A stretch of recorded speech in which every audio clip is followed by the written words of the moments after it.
Is there not a player called Fiji who's like sponsored by the island?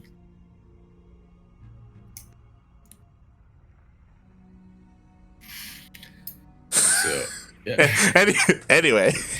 So we're gonna be going into the first upper bracket semifinals anyway. Of the evening. Will be either Full Heart 2 versus Paco Mike or Cham versus PiLiPiLi. Yeah, I'm not too familiar with Full Heart, to be honest. Actually, Full Heart 2-0'd Paco Mike. Oh, that was quick. That was very, very quick. So we will, in the end, be going to Cham versus PiLiPiLi. I'm looking this guy up. Who is this guy? Turns out it's one of Special's alt accounts. Full Heart, American Zerg player. Ooh, okay. He played on NA Apprentice. In NA Apprentice, I should say. Ooh. And he made it to Group Stage 2, where he didn't fare too well, as he was in the same group as Starkiller and Future, so it's kind of rough. Yeah, I was gonna say, that's not bad, considering who actually played in this. Yeah. Definitely some of the top American players. But it's pretty sick. I'm not too familiar with him. He doesn't have his own Wikipedia page, so it looks like he is like an amateur player or potentially an up-and-coming player. So it's pretty sick. He's a player. Yeah, he is a player. He does play the game. He plays the game. They're a player. They do. But it's no easy feat taking down Paco Mike. Like that's actually pretty sick. Yeah. Paco Mike being the best Protoss player in Latin America. I mean, you say that, but I agree. So. He is. Now that I think about it. I mean, he is. Do they exist in Latin America? He's literally the only one. Protoss players, Protoss players, do they exist in Latin America? Paco Mike exists. Can confirm. There we go. You know, on the one hand, I will always complain about C being a Zerg fest, but on the other hand, we at least have some Protoss players and a few Terran players. And America is, there's definitely a hierarchy there. Hierarchy? No, not a hierarchy. Whatchamacallit? A distribution there. It's a little bit, shall we say, not even. A little bit uneven in distribution. I don't know what it is, but a lot of players there do very much like Zerg. You know what it is? It's classic StarCraft is what it is. Almost everyone wants to play Zerg, and then the ones who don't play Zerg play Terran. And then Protoss, it's a little bit of an afterthought. Yeah. I mean, the C region does benefit from the fact that even though there's very few Protoss, like the best player in Australia is Protoss, so like, yeah. You know, it kind of balances out. It's kind of like Terran in Latin America, right? Where the best player from Latin America is probably Special. Well, and then, of course, you got Kelliser. Exactly. There. Yeah, it's arguable. Yeah, because top 2 are Terran, right? Like, yeah. Well, I mean, when I think of Protoss in the C region, they are definitely weaker than their Zerg counterparts, and even a couple of Terran players in ASC ANZ, I think, are quite above them. But I mean, you know, you still got your Pez, you still got your Bwisk. They still exist, and I think they're known to take maps off a probe every now and then. Yeah, I think it's different because now you're a lot more involved in the C scene. Possible. Because there is, outside looking in, there is that stereotype of like C has all these Zerg players, and like it's understandable because there's like Miyamaika, there's Demi, and it used, all of them. It used to be the thing for Australia. Yeah. It used to be a thing for Australia because there was like Betrayus, and Moonglade, like, and Pig, you know, back at like 5-6 years ago when they were They were active. commentators, yeah. Yeah. But now that they're gone, like the Zerg race is pretty weak in Australia specifically, not in C though, because Yeah, you know we still I have will Demi agree and with that. Miyamika. I will agree with that. Yeah. And Gogo Joey, I mean, you know, there is some debate still about the top Cantonese player, but we're not talking about that. We are talking right now about who is potentially the best Zerg player from Mexico. He's got some competition, but I think he can beat his competition. We have in the bottom left-hand corner of the map, spawning in the bottom left-hand of Turtle Empire, LE. I believe, of course, standing for Latin empiricism. Latin empiricism, that's like math or something, I think. It's a math concept, right? Empiricism. We have the Red Zerg representing Chivo SC2, as well as the city of Guadalajara, all the way from Mexico. I remember what I wanted to say back in the Chivo Cham versus Eggs game. We have, by the way, I kind of spoiled it, but we have Cham PN.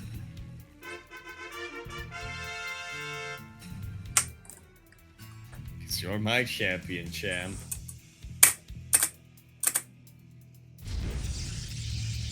And spawning in the top right-hand corner of Eternal Empire LE, we have representing America, but yeah, he also has dual citizenship. He does also represent Kazakhstan.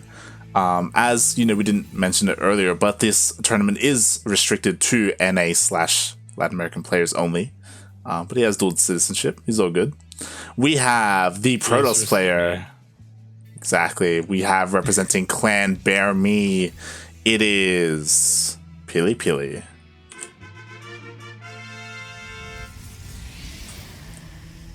And you know what? For the sake of this tournament, I'm just going to say he's going to be representing America. Yeah. Why not? Just like how, you know, whenever we cast Risky... Whenever Risky plays in and ends that thing, I'm like, yeah, no, he's representing New Zealand. Exactly. I don't care what anyone says. He is Captain Kiwi. Captain Kiwi himself. Does that make PiLiPiLi the new Captain America? Is that what you're trying to say? Yeah, I mean, Pault is still around, so... Yeah, he did come back. True, He did come back, so that's up in the air. But you know what, PiLiPiLi, he can be Falcon. Fun fact, In fact, I believe PiLiPiLi's name is Welsh, and it means caterpillar. Nice. So I'm trying to make a parallel to Falcons from that. But speaking of Falcons, PiLiPiLi going for that Stargate opening. Yeah, and it looks like he will get a couple of workers here at the third, which is quite nice. He has to be careful though. Doesn't want to lose his Oracle to these queens. My god. And he doesn't. Yeah. So, Meanwhile, Cham, he did get a full scout off of the main. He did scout the starport. You know, a little bit late, but you know, he was ready for it regardless. Which was quite nice. Absolutely. This is why queens are good, man. Yeah, he does have to be careful with that Oracle, trying to get in there. And yeah, I don't believe he scouted the Roach Warren. He actually did not, yeah. Yeah. It's pretty huge. Well, I say that, however, it's a ZvP, and I like to imagine the stereotype when it's ZvP should always assume roaches, and PiLiPiLi might be assuming that because that is 2 robo facilities that he's thrown down. Yeah. So, if he's not going into a mass immortal production, I'm gonna question what I know about the Protoss race. So the way double robo works in PvZ is that it's typically like a hard counter to roaches. You just get so many mortals out of it that drones are dying left and right. yeah, and roaches like they just don't do much at all. Oh, sorry, it's in the main. I don't know how units got into the main. I didn't even notice that until like Yeah. I didn't even notice it until suddenly I'm like, what are these numbers flashing up? And I'm like, oh, those are the drones. Queens are Yeah. marching across the map slowly but surely. They're gonna be there with the roaches, man. When the roaches pop in, Yeah. they're transfuses left and right. Somebody's taking a page off of True's book. Oh, but these two immortals are gonna finish up any second now, though. They might be here in time for the roaches. Here, and that's a very dangerous. It's a very dangerous stasis ward, but only gets one lane. Vanguard. Yeah, instead of Vanguard forward, just to bait it. Oh, there's just not enough here. I mean, there are immortals and there are shield batteries, but there are also a lot of Roach Ravager come down. And this, I feel like this is PiLiPiLi's kind of backed into a corner right now. Well, yeah, like he didn't have a Warp Prism to like micro his immortals or anything like that. He didn't have any buffer either because of the Stargate opening. Just relying a bit too much on these shield batteries, it seems. But to be honest, what else could he have really done in this situation? Yeah, and like again, like this immortal is doing quite a bit of work. To be fair, he is, but he is looking to depower these robos, and now there's no more immortal production. Flank, and he is called Cham. PN. Gonna be taking game 1 in this best of 3 series. Man, this is what happens when you play like True. Please can you, as a True fan, both a True fan and a Zerg player, I say this as a True fan, but a Terran player. I mean, I feel like True, he would have made Dropper Lords, and then he would have like gotten the queens across the map a little bit faster. But yeah, like either way, it's pretty good. Yeah, and it was hard because PiLiPiLi, he wasn't able to get in there and scout what was happening, really. Like the push kind of hit him in the face and he wasn't ready for it. It was kind of like this last minute like ditch effort to throw down a bunch of shield batteries, and you know, again, like because he went double robo, like the immortals were a little bit late, like he didn't have a warp prism. Because he went Stargate, he didn't have very many Stargate units either, like he only had a couple of sentries, like he just didn't have what he needed. Yeah, it's definitely an opening where if you opt to do it, you need to do quite a bit of damage early on, and fortunately PiLiPiLi did get quite a bit of damage done, but did not get it done early on. Yeah, I mean, we did see him kill like, what was it, like 11 workers? Like that was insane. Yeah. Not even understate that. I just remember that PiLiPiLi used to be on Psystorm when that was a thing. Yeah, he was. So,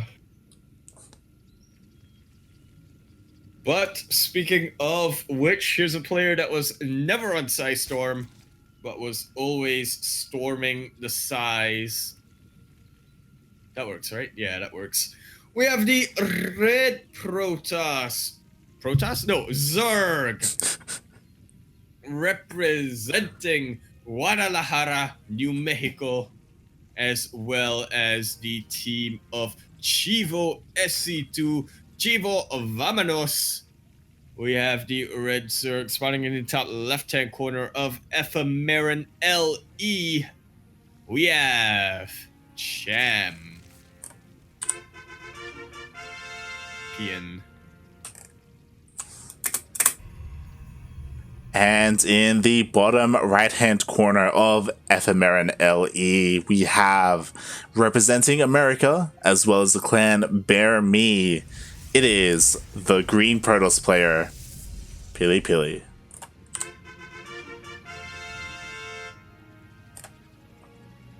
I'm just so disappointed that Doritos didn't go with my idea of making a team called Guardians of Guadalajara and signing Special and Cham. I mean, Cham was already on Jiva, but... Yeah, but I mean, it's the Guardians of Guadalajara. Uh-huh. Picked up all the Mexican players. Picked up Paco Mike, Jim Rising. You know, just everyone. Yeah.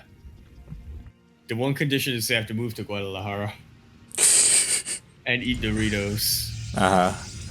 It would have been sick. It would have been an amazing partnership. I'm not too sure if Doritos did end up making an esports team already and signing players. It did, but it was for an FPS. It was for more of the FPS sort of MLG scene. Ah, like Halo. Yeah. Which, to be fair, we should have seen that coming. It is Doritos. It's a bit of a shame, but you know, we'll see. There is still hope. Maybe they will branch out, as StarCraft does. As a lot of go on. esports organizations tend to do. Yeah, yeah. Start off as an experiment in one game, and then eventually they're like, you know what? Let's get a bunch more. And this is right about the time to invest in StarCraft 2 esports. Because again, it's a little bit of old news at this point, but still something that I didn't see coming, but just put a lot of hope that we're not living in the darkest timeline.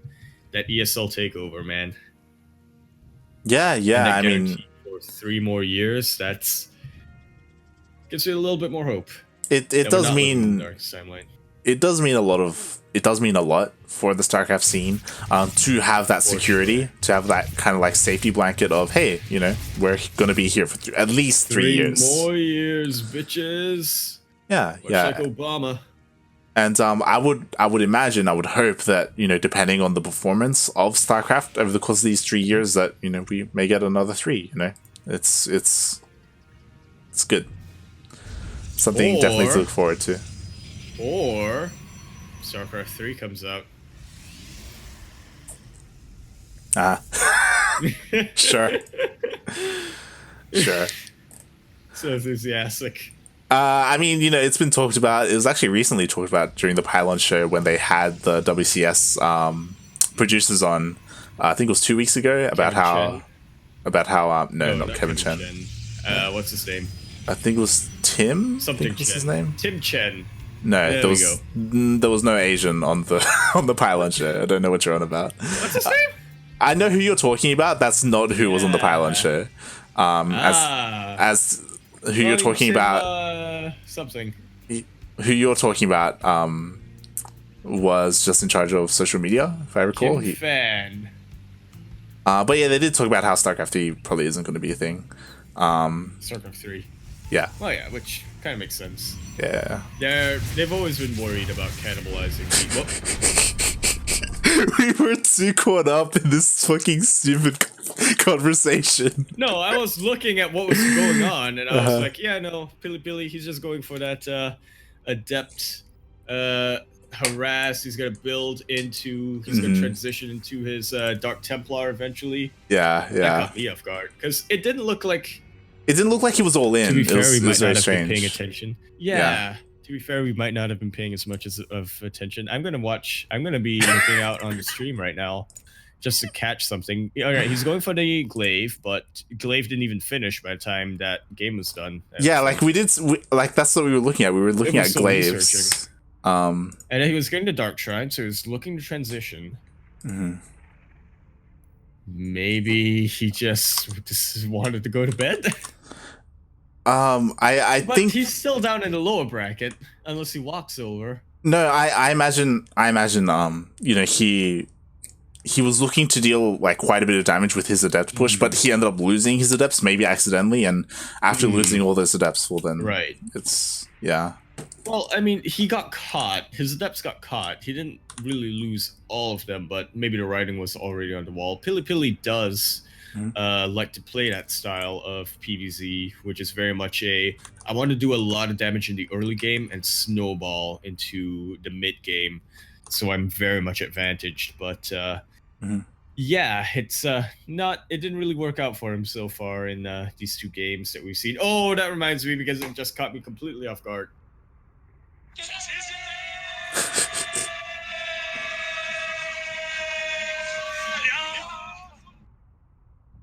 It was 2-0 for Cham. Yeah. Alright, so Glaive finished researching, but just about finished researching. Steps are moving across the map.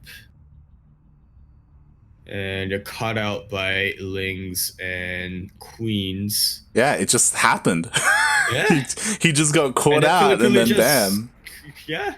I mean, I think he still could have tried to kite that, though. I don't know, very strange. But, the adepts were surrounded, so they were just fair. lost. Yeah, and that's fair. That's fair. Yeah, it's very possible that like for that opening or for that build specifically, like you need to like kind of save them. You need to keep them alive. Yeah. Yeah, and like build up like a much larger like adept count or for at that least push. Trade well. Yeah, and to keep them alive or trade well, I suppose. Yeah. Okay, so it makes sense. But that's a GG that caught me off guard, I gotta say. Yeah, it was very, very sudden. Yeah, GG. Cham does move on to the winner bracket finals to go up against Full Heart. All right.